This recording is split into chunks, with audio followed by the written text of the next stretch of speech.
So could it be that they wanted to abandon their ministry? From the testimony we've heard, Paul Odola said he has been in ministry far back as 1994. As a confirmation to the fact that Abel Damina ordained Eneche into ministry, he mentioned in the name of Paul Odola. Okay, so he told me some very interesting stories. For instance, that he was ordained on the same day, 1996, 97, 98. 1996 February. Yes, he was ordained on the same day with somebody Odola. Paul Odola. And then Eneche. Yes, him, Paul Odola, and Paul Eneche were ordained the same day, right there. The same Eneche. Same service. So why will he now say he doesn't know you? Well, time will tell. Quite interesting. Paul Odola obviously is now talking. Okay, so I saw this video which I wanted to see. He gave an insight on to his own side of the story, so which I want us to listen. Okay, I'm just going to be doing a live reaction to this, so let's get into his video.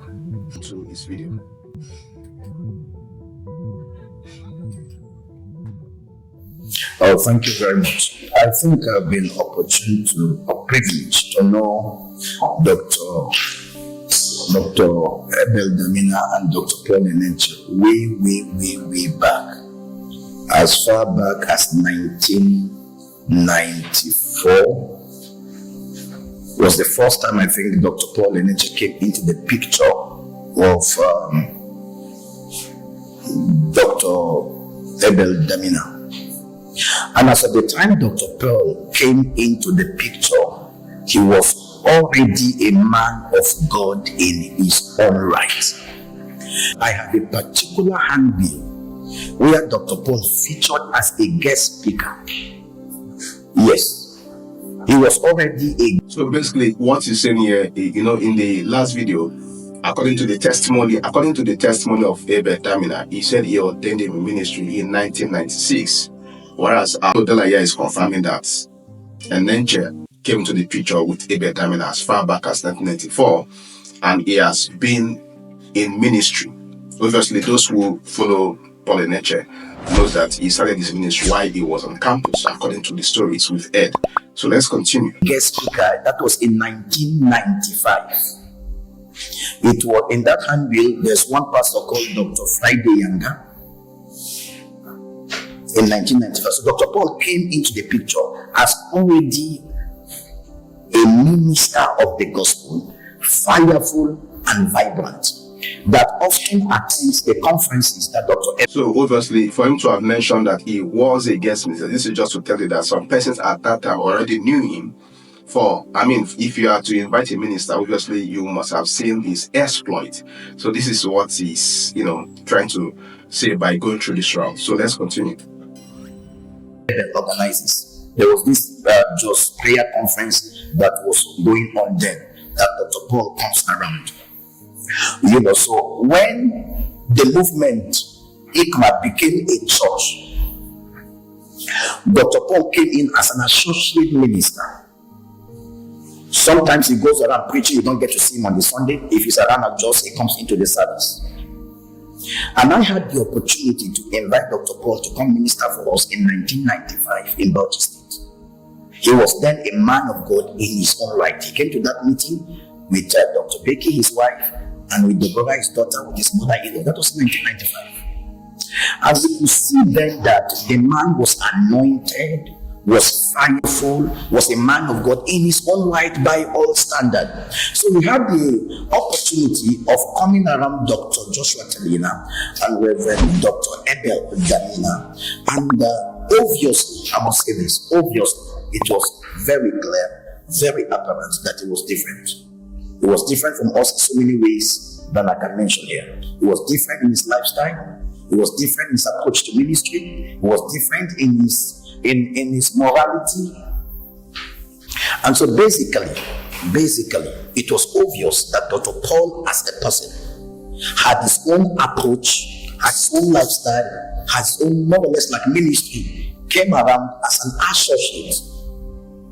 So basically, what he is doing today, we have always known that he had a ministry that definitely was going to be global because of his approach to ministry that was quite different from ours. His very strict and very high standard of living that to a very large extent was different from us because we were quite young men then, and that was quite different. So what he's doing today, I'm not surprised.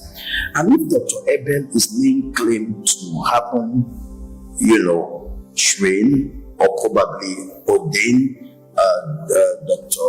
Eneche, I want to say this clearly. That when a man that had his own ministry and was already in ministry associates with you at one point in time, it does not translate to the fact that he was being ordained by you as well. It's just like saying that John the Baptist called Jesus into ministry. On transit to the mountain, they had an opportunity to meet John the Baptist, but obviously he could know that Jesus was called for a purpose. So whatever we see today, I think Dr. Paul Odola had it, and he was very intentional about it while he was with us. And today we can see the evidence of what God is doing. I must say this with all sense of sincerity, that Dr. Paul Eneche at the moment is one of the greatest voices we have in the body of Christ.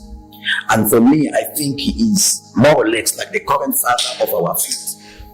Because whether we like it or not, the older generations are certainly going to, I won't say face out, but he is one of the current father of faith that we now have, that the generation, that my generation of ministers are looking up to, because of what he epitomizes, what he has been able to accomplish by the Spirit of God, lives that he has taught. At the moment, every country he has gone, both the president of the country and the citizens of the country stand at attention. And I think such a man should be given the honor due him. And so in the light of Dr. Abel's comment and whatever with regards to Dr. Eneche, I think completely is out of order. All right, so you have heard the witness or the testimony of Paul Odola, right? As I was listening to this, I kept on asking myself, where's this question? Now, clearly, you can see a man trying to totally disassociate whatsoever is going on for Dr. Paul Eneche, to totally has nothing to do with maybe his connection with Damina, okay? This can also be seen when he made mention that his style of ministry has been something that has been exemplified for a long time, even before he came in contact with Damina. So basically, he just trying to make us understand that Dr. Paul Odola has been in ministry, and he has been known for this charismatic approach. And obviously, according to him, from the way he was going, he was going to be a global preacher, and having wide outreach as we know it now. Now, as I listen to this, I comparing this testimony with what Dr. Odola shared, I began to ask myself a question.